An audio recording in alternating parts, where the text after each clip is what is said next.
पेपरफुटी हा केवळ प्रशासकीय दोष नसून लोकशाही व्यवस्थेच्या विश्वासार्हतेवर झालेला थेट आघात आहे। शिक्षण मंत्र्यांच्या राजीनाम्यापेक्षा परीक्षा व्यवस्थेत तंत्रज्ञान, कडक कायदे आणि संस्थात्मक सुधारणांद्वारे आमूलाग्र बदल घडवून आणणं काळाची गरज आहे।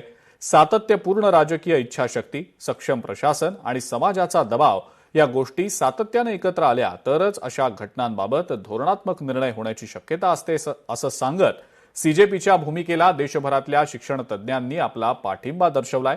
सरकारनं यावर ठोस उपाययोजना करण्याची मागणी सुद्धा त्यांनी केली आहे। जिस कदम पहले उठाओ धर्मेंद्र प्रधान का इस्तीफा लेकर, तब जाकर विश्वास पैदा होगा। सबसे ठोस कदम यही बनता है कि जो शिक्षा मंत्री है उसका इस्तीफा होना चाहिए।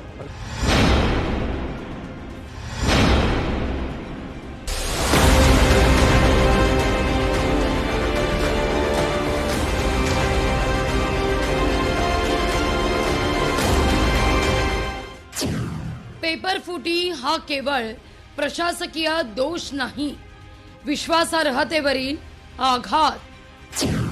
मंत्र्यांचा राजीनामा झाला तरी पेपरफुटीच्या रोगावर उपाय हवा। सीजेपीच्या भूमिकेला देशभरातील शैक्षणिक तज्ज्ञांचं समर्थन।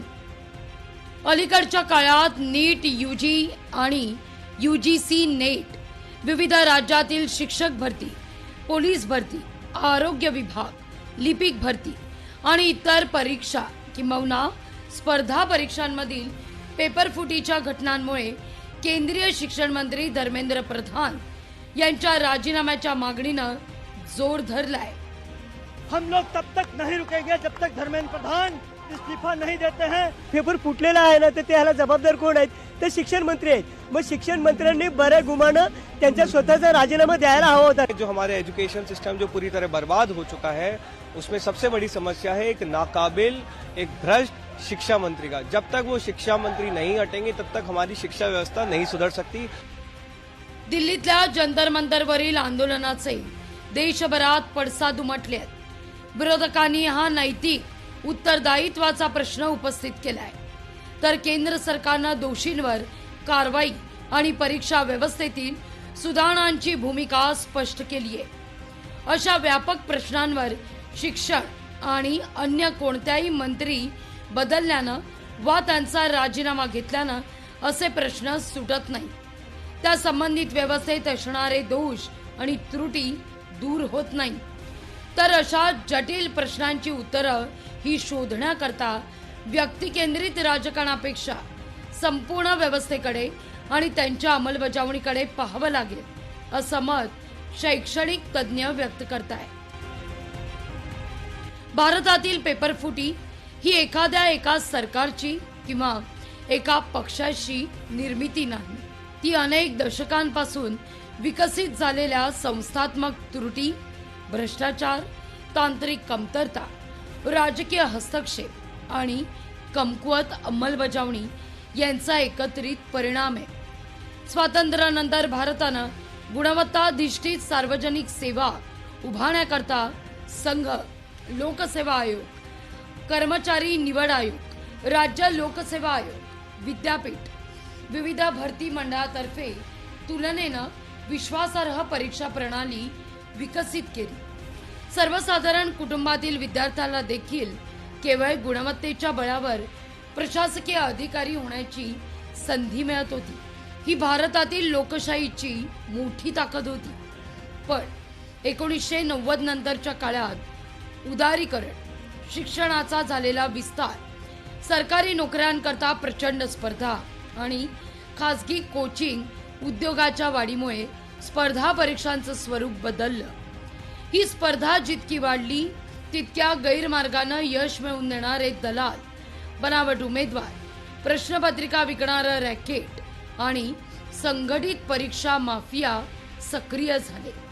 पेपरफुटी हा तात्काळ नफा देणाऱ्या गुन्हेगारी व्यवसाय बनला। देशातील पेपरफुटीच्या घटनांचा आढावा घेतला तर जवळपास प्रत्येक राज्याला या समस्येचा फटका बसतो। बिहारमधील शालेय परीक्षा, उत्तर प्रदेशमधील पोलीस भरती, राजस्थानमधील रीट, मध्य प्रदेशातील व्यापम घोटाळा, राज्यातील विविध भरती परीक्षा, गुजरात आणि हरियाणातील भरती प्रक्रिया, या सर्व घटनांमधून एकच गोष्ट स्पष्ट आहे. हा प्रश्न पक्षीय नाही तर राष्ट्रीय. विशेषतः व्यापम घोटाळा हा भारतीय परीक्षा व्यवस्थेतील सर्वात मोठ्या संस्थात्मक भ्रष्टाचाराचं प्रतीक आहे. वैद्यकीय प्रवेश, अभियांत्रिकी प्रवेश आणि शासकीय भरती प्रक्रियेत बनावट उमेदवार, प्रश्नपत्रिका गळती, आर्थिक व्यवहार आणि प्रभावशाली व्यक्तींचं संगनमत उघड झालंय. अनेक चौकशा, न्यायालयीन हस्तक्षेप आणि केंद्रीय तपास यंत्रणांच्या कारवाईनंतरही या प्रकरणानं एक कटू सत्य समोर आणलंय. ते परीक्षा व्यवस्थेतील दोष हे केवळ तांत्रिक नसून संस्थात्मक आहेत. त्यांना राजकीय अभय मिळत असल्यानं अशा प्रकरणातील अनेक दोषी आजवर मोकाट आहेत. आपल्या देशात आजवर घडलेल्या अनेक मोठ्या पेपरफुटीनंतर चौकशी समित्या नेमल्या गेल्या, अधिकारी निलंबित झाले, आरोपींना अटक झाली. काही ठिकाणी परीक्षा पुन्हा घेण्यात आल्या, तरी काही वर्षांनी त्या स्वरूपाच्या घटना पुन्हा घडल्या. यावरून स्पष्ट होतं की समस्या एखाद्या व्यक्तींमध्ये नसून संस्थात्मक रचनेत आहे.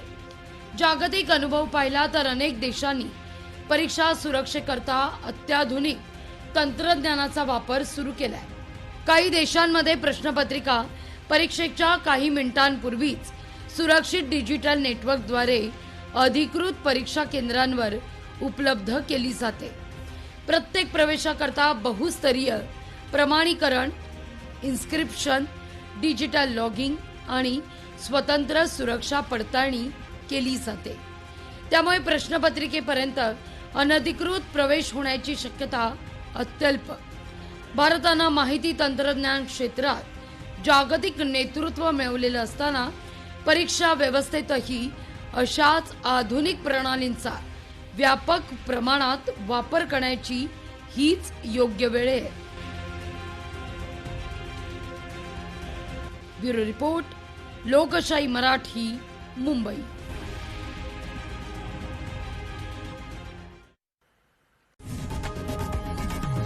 लोकशाही मराठी ऐका, पहा, जागरूक रहा.